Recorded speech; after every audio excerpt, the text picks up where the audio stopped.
Nous sommes le jeudi 17 mars 2022 et nous voici à la Briqueterie, centre de développement chorégraphique national du Val-de-Marne à Vitry-sur-Seine, pour la journée Danse et Soins.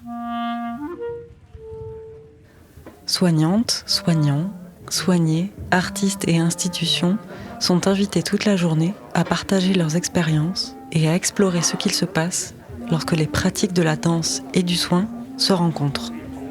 Quel rôle joue l'imaginaire dans l'exercice de réparation ? Comment la danse fait bouger nos relations aux autres et à notre propre corps ? Dans les studios de la Briqueterie, 3 ateliers, 2 spectacles et une conférence vont mettre ces questions en mouvement. Alors allons-y, c'est parti.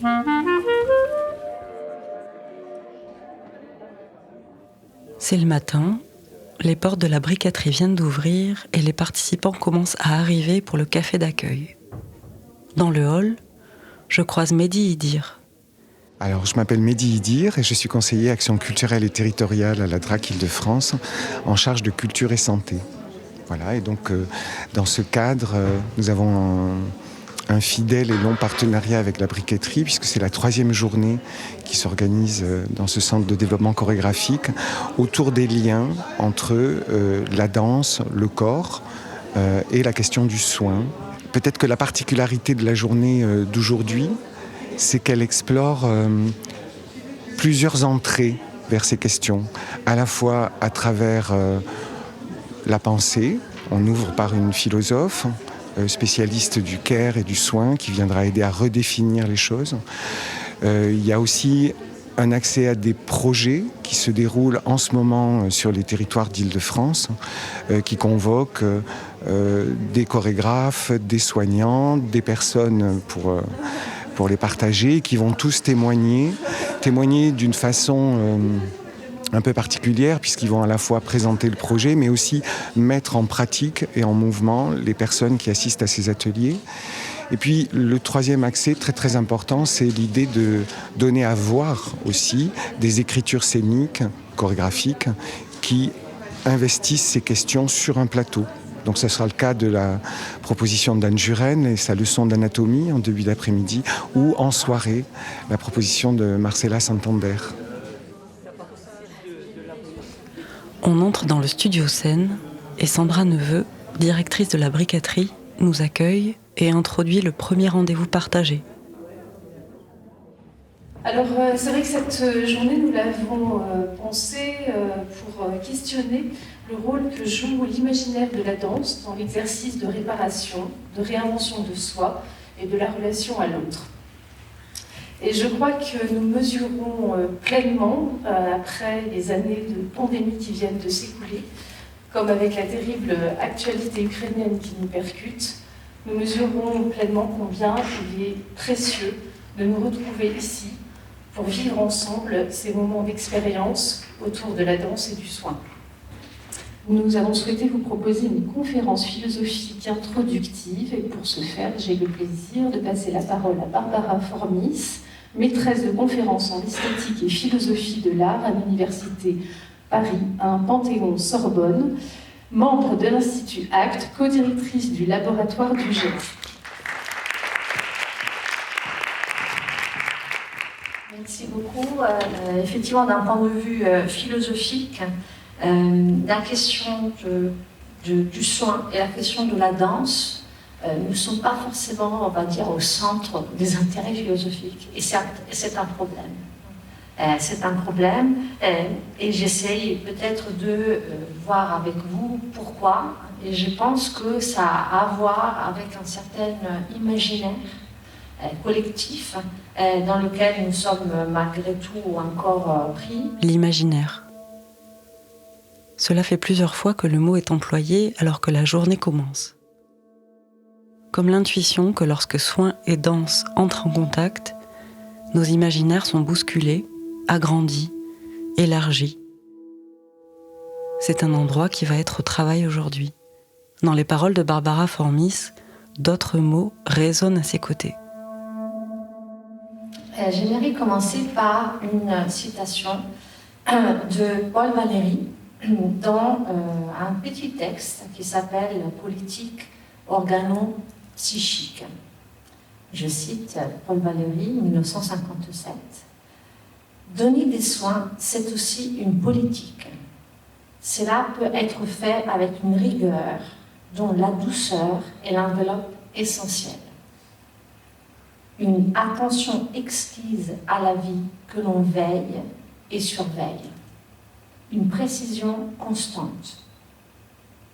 Une sorte de élégance dans les actes, une présence et une légèreté. Une prévision et une sorte de perception très éveillée qui observe les moindres signes. C'est une sorte d'œuvre, de poème, et qui n'a jamais été écrit, que la sollicitude intelligente compose. » Fin de citation. Elle est merveilleuse, cette citation. Alors déjà, j'étais saisie par les mots utilisés, qui sont des mots justes, qui sont des mots aussi pleins de sens. La politique, ça commence par ça, l'engagement politique, l'attention, le fait de veiller, mais aussi surveiller, qui ne signifie pas forcément la même chose, la précision, mais en même temps l'élégance, on va savoir comment les mettre ensemble, présence, légèreté, éveil, sollicitude, intelligence, et puis il termine par cette idée de œuvre, de poème, qui est bien évidemment ce qui intéresse Valéry avant tout, mais qui, je pense, nous intéresse aussi à comment ça s'écrit en fait, un geste de soin, comment ça se produit, et comment en fait ça s'agence en fait, cette histoire de danse et soin.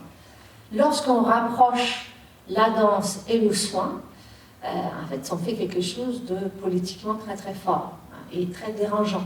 C'est-à-dire qu'en fait, on met en péril les limites même du champ artistique dans lequel la danse est censée être valorisée.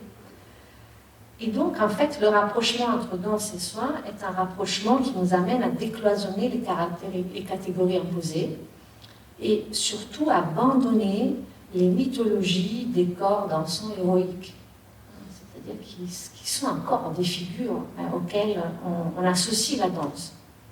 Et donc, en fait, l'inclusion de la dimension sociale, sanitaire, hospitalière au domaine de la danse, parce qu'en fait, il y a un peu ça aussi, c'est pas seulement les chorégraphes ou les danseurs qui vont dans le monde de la danse, mais aussi l'inverse, c'est-à-dire comment en fait ça s'intègre dans le monde de la danse. Cette intégration-là, intégration c'est pas le bon mot, mais l'inclusion, ou en tout cas le rapport entre du soin vers la danse, pose le problème en fait de la hiérarchie institutionnelle qui aime beaucoup les étiquettes et qui aime beaucoup les dualismes. Donc extérieur, voilà, c'est pas dans le théâtre, intérieur, important ou pas, collectif, singulier, théorique ou pratique, fort ou faible. Et en fait, le soin semble de lui-même se ranger du côté du faible, de la marginalité, de la thérapie, de l'extérieur, de ce qui se fabrique en fait dans le domaine, dans le monde de la vulnérabilité. Et la danse, en fait, pour garder cet aspect, on va dire, de art, elle se place du côté de la création, de ce qui est important, aussi de la force, de la résistance. Il y a quand même des corps qui sont extrêmement sains, en fait, en danse. Donc tout le problème, effectivement, entre danse et santé est aussi un problème de structure binaire de la pensée. Et en fait, le soin demande aux figures et aux gestes de danse de s'affranchir, en fait, des statuts imposés. Ce qui est loin d'être simple. Et ainsi faisant, en fait, le soin, me semble, montre aussi sa force. C'est-à-dire, il montre que la fragilité n'est pas toujours là où on le pense, et qu'en fait, lorsqu'on regarde les détails, il y a des aspects concrets de l'ordinaire, de la vie de tous les jours, qui sont fragiles et qui sont toujours là, hein, qu'on ne peut pas évacuer, à mon sens. Donc ça, c'est en fait un peu le champ dans lequel ça s'intègre, hein, cette histoire. Et la dernière chose sur laquelle je voulais insister, c'est qu'il me semble que dans les gestes du soin, les méthodes qui me semble, sont au cœur, qui doivent rester au cœur du soin pour que ça reste du soin, que ça ne devienne pas justement la violence, hein, parce que ça peut se transformer en violence. Ce sont au moins deux choses. Une, c'est l'écoute, au sens large, c'est-à-dire que l'écoute, pas seulement du patient, hein, mais aussi de ce qui se passe, hein, dans cette relation. Donc l'écoute, qui est tout un monde, hein, c'est une dimension très très difficile dans laquelle on peut rentrer. Et l'autre, c'est pas forcément pas le bon mot, mais c'est l'idée de facilitation. C'est-à-dire que le soignant ne soigne pas, mais il facilite le soin. C'est-à-dire qu'il permet le soin d'arriver. C'est-à-dire qu'en fait, l'origine du soin ne peut pas rester, il me semble, dans le soignant. Voilà, merci. Imaginaire, politique, écoute. Gardons ces trois mots avec nous et entrons dans les ateliers. À l'entrée du studio Est, je croise Élise, qui est venue de Lille pour participer à la journée. Elle s'apprête à prendre part à l'atelier Extension de corps sonore, corps magnétique, un projet de Massimo Fusco. Bonjour, je suis Élise et aujourd'hui je viens à la briqueterie parce que je suis intéressée par l'atelier danse et soins, parce que en fait je viens de la danse et maintenant je suis masseuse à mon compte et du coup je suis assez curieuse de voir un petit peu la liaison qui est faite entre les deux pratiques aujourd'hui, entre le soin et la danse. Et pour moi, le soin, c'est relié au corps et le corps, c'est relié aussi à la danse. Donc, le lien est clair pour moi entre les deux. Donc, et prendre soin de soi, c'est aussi prendre soin de son corps. Et quelque part, la danse, pour moi, c'est quelque chose qui me fait du bien. Donc, j'y trouve vraiment du sens, en fait, dans les deux. Donc, voilà. On en profite pour bailler, pour vérifier que toutes les tensions sont derrière la porte là-bas, là. On entend ici la danseuse Mai Ishiwata, qui mène l'échauffement. Corps sonore, c'est une installation où les participants sont invités à s'allonger sur de grands galets coussins, à se détendre. Ils peuvent entendre via des casques audio des témoignages de personnes qui racontent des histoires intimes liées à leur corps. Le projet a voyagé dans plusieurs EHPAD en Île-de-France au printemps 2021. Massimo Fusco y est venu rencontrer, masser les résidents. Sa présence a donné lieu à la réalisation de pastilles sonores et à une installation immersive, portée avec la complicité des rencontres chorégraphiques de Seine-Saint-Denis. Simon Tourneur travaille à l'EHPAD Résidence Marie et raconte ce que le déploiement du projet a créé dans l'établissement. Vraiment se dire qu'il n'y avait plus de lien social, que les résidents ont passé 4 mois en chambre, pour vous dire, dans mon EHPAD. Donc ça a été une cassure totale. Et en fait, le projet est apparu pour faire en fait office d'ouverture. Donc il y avait cet effet un petit peu de reconnexion sur le corps, l'attrait de la nouveauté aussi pour les gens. Et par choix thérapeutique aussi, je l'avoue, j'ai un petit peu orienté sur justement des gens qui allaient vraiment avoir dans leur discours quelque chose de très péjoratif, et sur leur personne, mais également sur leur corps. Donc ça va être principalement des gens qui ont eu des atteintes corporelles. On a eu des gens qui avaient des AVC, qui ont eu des séquelles. On a eu des personnes qui ont eu des scolioses, de l'arthrose, des prothèses de genoux, et vraiment toujours quelque chose qui va laisser un handicap. Et la proposition était de recentrer, justement d'avoir un temps d'échange qui était individuel, puisqu'il était seul pendant les temps de massage avec eux. Il y avait l'attrait de la nouveauté, mais il y avait aussi la peur de venir toucher des parties du corps qui étaient quand même déjà fragiles. L'EHPAD renvoie déjà à une certaine fragilité chez la personne qui elle-même déjà va se sentir fragile. Donc c'est un cercle vicieux.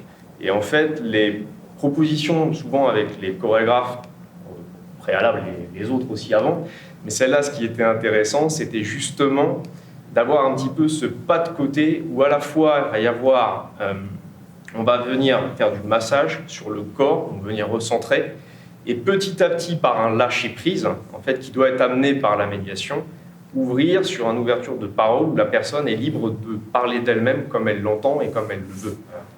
Et j'ai encore des familles qui me parlent encore maintenant de cette expérience-là. Et parce qu'elles y ont vécu quelque chose de particulier, de nouveau et surtout d'inattendu. Je pense qu'elles ne s'attendaient pas forcément à vivre ça dans un EHPAD. Et l'expérience en elle-même était quelque chose qu'elles n'avaient jamais vécu et qu'elles ne s'attendaient pas à avoir. Et les retours ont globalement été positifs, quelles que soient les personnes.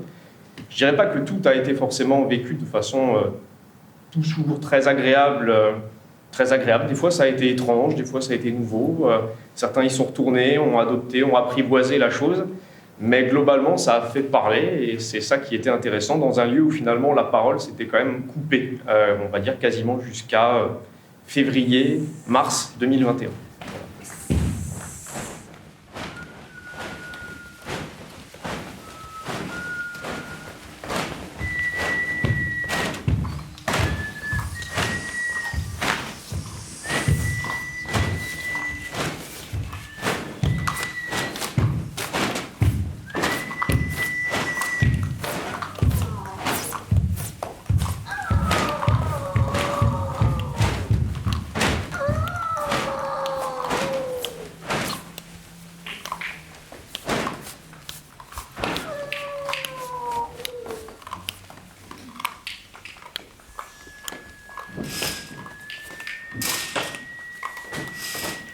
À la sortie, je retrouve Élise, danseuse et masseuse, qui nous raconte comment elle a traversé le paysage sonore proposé en fin d'atelier, les yeux fermés, entourée de voix et de corps en mouvement. Alors, ce que j'ai vraiment retenu le plus, c'est la dimension immersive de l'atelier. C'est-à-dire qu'on était vraiment mis en corps, que ce soit par le toucher, par l'ouïe. En fait, l'éveil des sens était vraiment présent. Et ça, c'est une chose que j'ai vraiment adorée et que j'ai aussi envie de travailler. Donc, j'ai trouvé l'atelier vraiment pertinent pour ça. En fait, pour moi, c'était un peu comme une espèce de balade sonore, balade sensorielle qui s'offrait à nous parce que finalement, on était soit à la fois déposés sur le sol, soit acteurs de cette balade sonore. Donc, on avait des objets, on pouvait émettre des sons, se rapprocher des gens qui étaient sur le sol. Donc voilà, c'est vraiment la dimension de la balade et des sens que je retiens sur cette matinée. Pour les personnes avec les yeux fermés, si vous avez envie de bouger un peu, de flotter par exemple vos bras, de proposer certaines parties de vos corps à vos partenaires, c'est possible.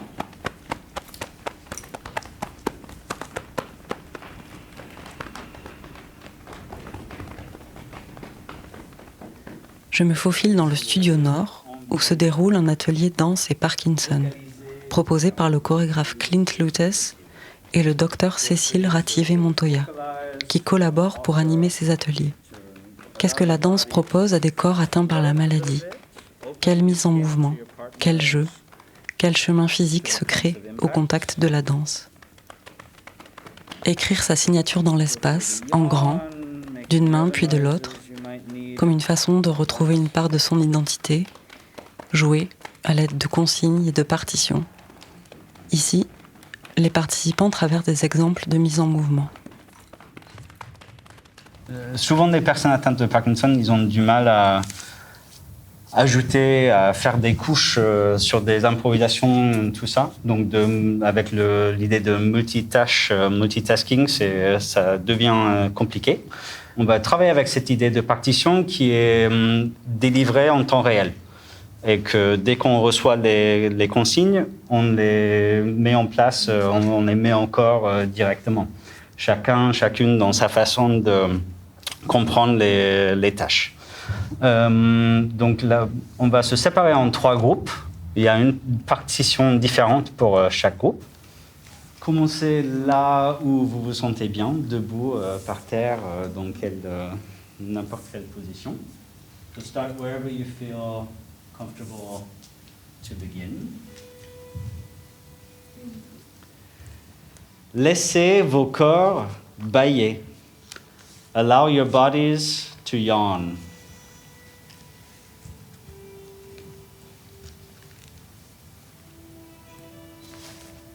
Secouez votre bras et sentez chaque os être secoué. Shake your arm and feel every bone being shaken. Lâchez, release. Explosion, explosion.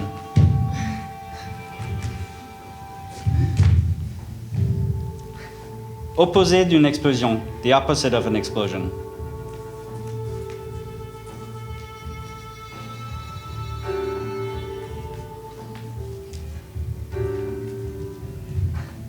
Pause.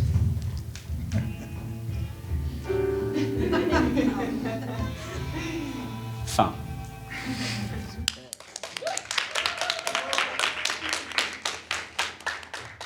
Le docteur Cécile Rativé-Montoya est chirurgienne dentiste et elle nous raconte comment elle a rencontré la danse et a commencé à accompagner ses ateliers.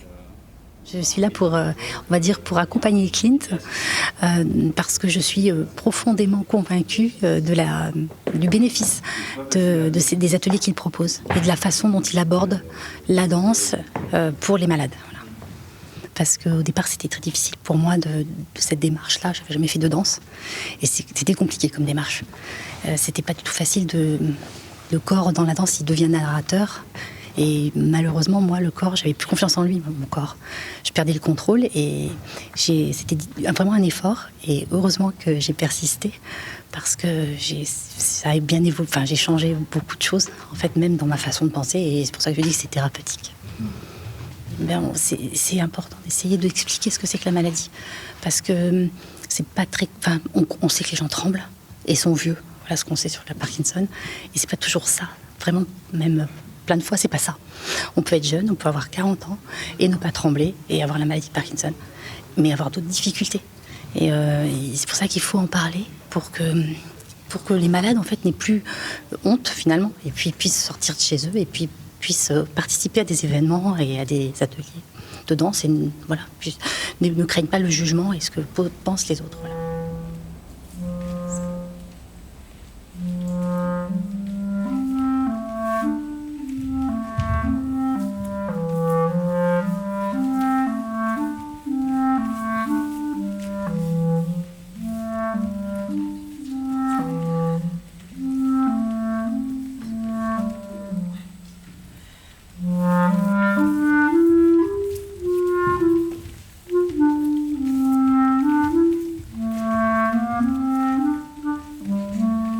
Faire travailler l'imaginaire, c'est aussi un des enjeux du projet Leçons d'anatomie fantasmée, de la chorégraphe Anne Juren. On est en début d'après-midi et le grand studio scène est plongé dans la pénombre. Tout le monde dépose un tapis au sol, s'allonge. La voix d'Anne Juren commence à nous guider dans cette exploration qui part de la méthode Feldenkrais pour la déplacer, l'étirer, l'amener ailleurs. Je vous conseille de fermer les yeux, mais vous pouvez les ouvrir quand vous voulez. Si vous avez l'envie de regarder ce qui se passe, faites-le. La leçon comporte de nombreuses propositions que vous pouvez suivre ou vous pouvez vous écarter. Si quelque chose vous échappe ou si vous vous éloignez, laissez faire. Et reconnectez-vous à la présentation où et quand vous pouvez. Aujourd'hui, je vous propose de participer à une leçon qui fait partie d'une recherche que j'ai nommée Étude d'anatomie fantasmée. C'est une recherche artistique qui englobe des pratiques thérapeutiques et chorégraphiques et que j'ai développées les dernières années. Elles sont issues de mes différentes expériences en tant que chorégraphe, danseuse et praticienne Feldenkrais. Les leçons collectives sont inspirées des leçons de prise de conscience par le mouvement de la méthode Feldenkrais. Ça produit des expériences artistiques différentes avec, dans et à travers les corps. Les systèmes corporels ici sont dysfonctionnels et fragmentés. Ils perdent ou oublient, pour un moment, leur fonctionnalité, leur sens et leur direction. Nous allons pratiquer la leçon d'anatomie fantasmée numéro 3, la peau, la langue et le deuxième langage. J'ai choisi la peau comme point de départ pour aborder les relations entre les sentis et les langages, entre les frontières de nos différents corps et à l'intérieur de nos corps nous-mêmes. On voyage à l'intérieur et à l'extérieur de nos corps. La langue, la bouche, c'est une chorégraphie localisée dans les corps allongés et qui s'étend au-delà, par l'imaginaire, une sorte de mise en réseau d'images, de fantasmes, voire de peurs. La voix d'Anne Juren nous invite à replier un côté de notre corps pour le déposer ailleurs. Notre langue devient autonome et se balade à l'intérieur, à l'extérieur. La peau est à la fois enveloppe, surface, connexion, exposée. Les perceptions se décalent. Des sons soudain nous surprennent. Séparer son corps en deux, il y a une certaine étrangeté, un inconfort parfois. Ce n'est pas une simple sieste, ni un moment de relaxation pure. Notre imagination est éveillée, active, nos sens et notre écoute aussi. Notre attention vacille, dérive. Certains s'endorment, d'autres s'assoient, rouvrent les yeux. Sentez votre peau sous le tissu de vos vêtements. Sentez le poids de vos vêtements sur votre peau.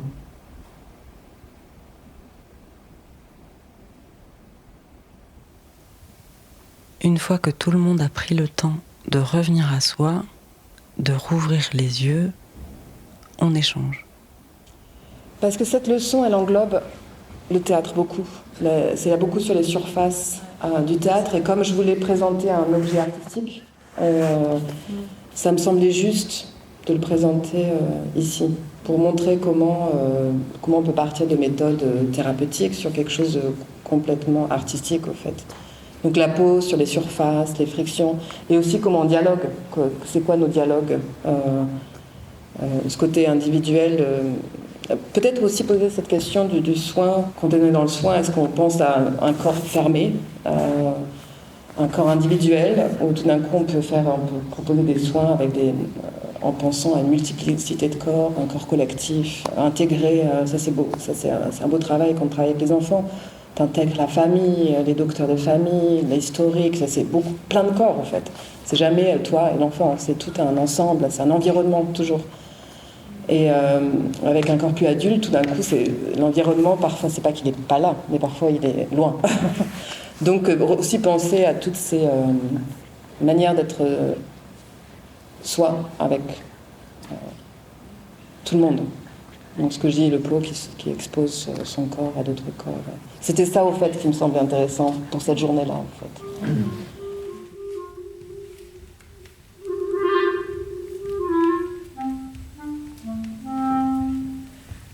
Au détour d'un couloir, je croise l'équipe de Concha, Histoire d'écoute, qui s'apprête à répéter avant la représentation du soir. L'équipe, c'est la chorégraphe et danseuse Marcela Santander-Corvalán, la comédienne et historienne de l'art Hortense Bellotte et le musicien Gérald Kurdian, qui portent en trio cette conférence performée. Je demande à Marcela Santander comment est né ce projet. En fait, Concha, c'est la suite, je le positionne comme ça, d'une autre pièce que j'ai faite en 2019 qui s'appelle Quietos, où déjà la thématique principale c'était l'écoute. Dans cette pièce, c'était vraiment chorégraphique. L'enjeu, c'était faire des danses d'écoute. Et on a créé un paysage sonore où ces danses et ces voix, il émergeaient. Et suite à cette pièce, ce n'était pas fini la recherche autour de l'écoute, j'ai invité Hortense et Gérald Kurdian, musicien et performeur, à nous questionner ensemble, parce qu'avec Gérald, on travaillait déjà sur Quietos ensemble.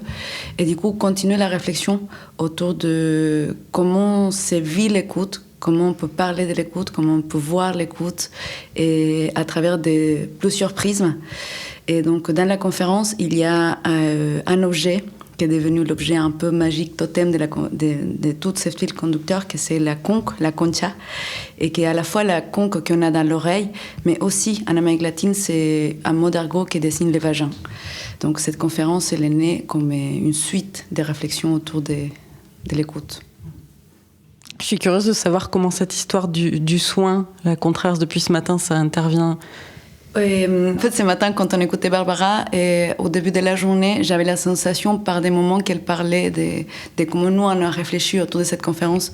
Et d'ailleurs, elle a parlé à la fin de l'écoute et aussi de la multiplicité d'informations qu'on a besoin dans les soins pour mettre en œuvre quelque chose. Et cette conférence, elle a vraiment cette capacité-là de parler multiples, les corps et l'écoute et les images et la synesthésie, du coup, encore multiples, puissent informer ou proposer quelque chose. Donc je trouvais ça hyper beau quand ce matin j'ai complètement fait lien avec cette conférence-là.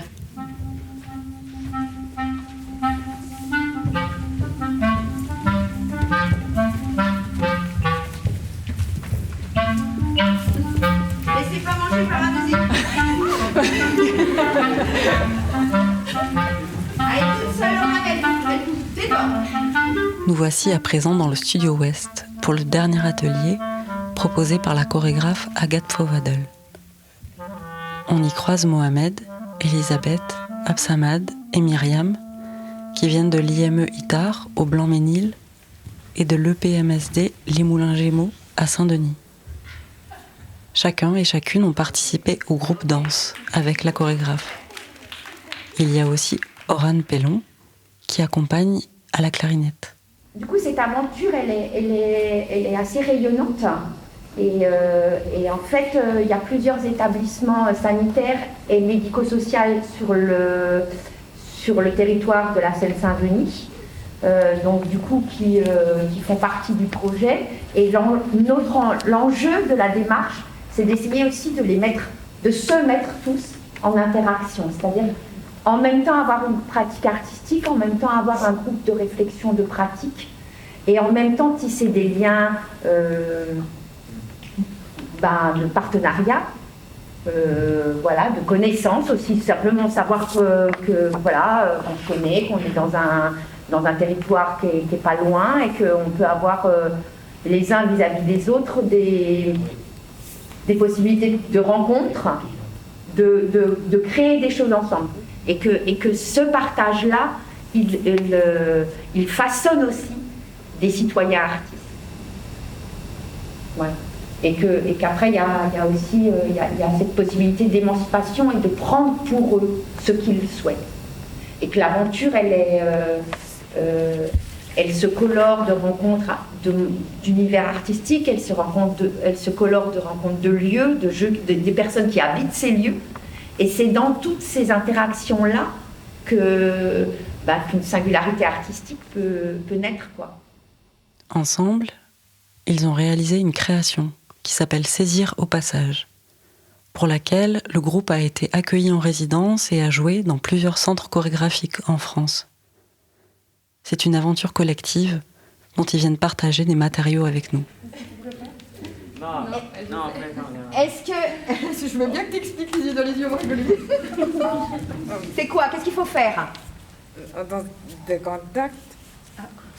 Non. Contact, mais... Les yeux dans les yeux. Voilà. Donc le travail, alors c'est une composition de Odile Duboc. Donc les deux danseurs ne peuvent pas se quitter du regard. Par contre, ce qu'on cherche à développer et à déployer, c'est l'autonomie de chaque danseur. Sa propre musicalité, son propre déplacement, et que du coup les duos, ils sont duos, mais avec tout le monde. Ok? Et quand je dis changer, on change de partenaire. Ouais. Ça va, on essaye ça? Allez, soyons fous.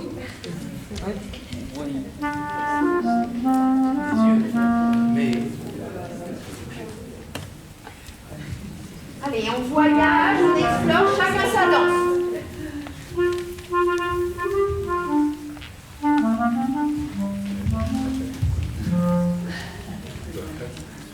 dans les yeux.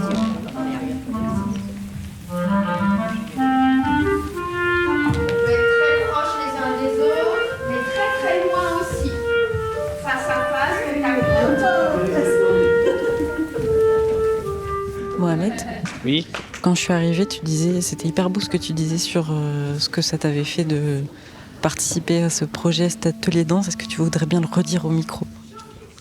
Comme j'ai dit à tous ceux qui sont là, j'ai appris tellement de choses en dansant, à connaître l'autre, c'est-à-dire que à travers la danse, ça m'a permis de savoir ma personnalité, comment je suis avec les autres et dans la vie quotidienne, et aussi que la danse est vaste en termes de façon dont on danse, etc. Merci. Elisabeth, c'est ça? Oui. Et oui, j'ai bien dansé. On a fait le chorégraphe au chorégraphie national.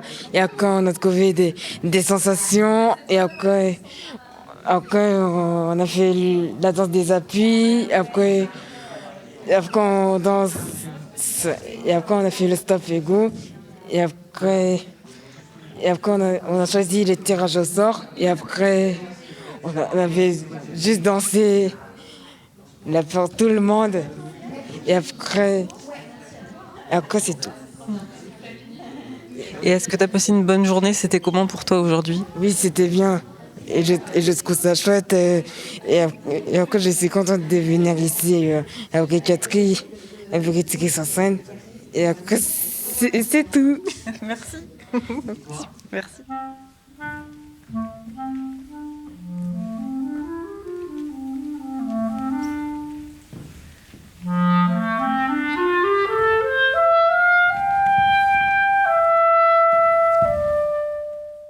Un grand merci à l'ensemble des participantes et des participants à cette journée, à chaque intervenant et à toute l'équipe de la briqueterie pour son accueil.